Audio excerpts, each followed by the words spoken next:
You don't know what to do with your crusty succulent, huh? So what happened was it lived outside during the spring and the summertime, but when I came to bring it inside for the fall, there was some spiders and its family were all living in the plant. I didn't have the heart to evict all the family members. So I left it in the garage and then I didn't water. First thing I'm gonna do is get rid of all the dying, crispy leaves.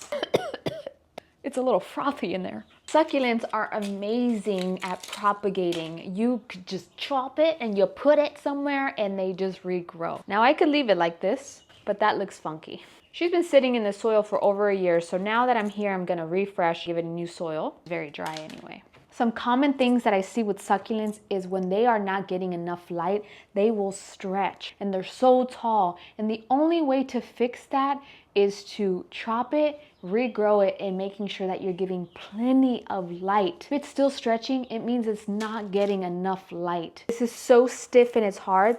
Soak it in water for about 20 to 30 minutes. And before I leave it to soak, chop it.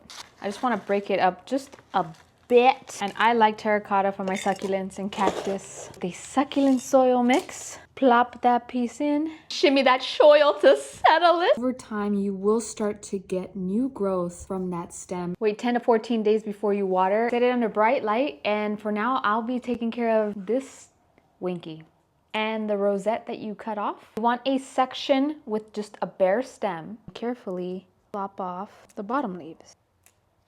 Just like that.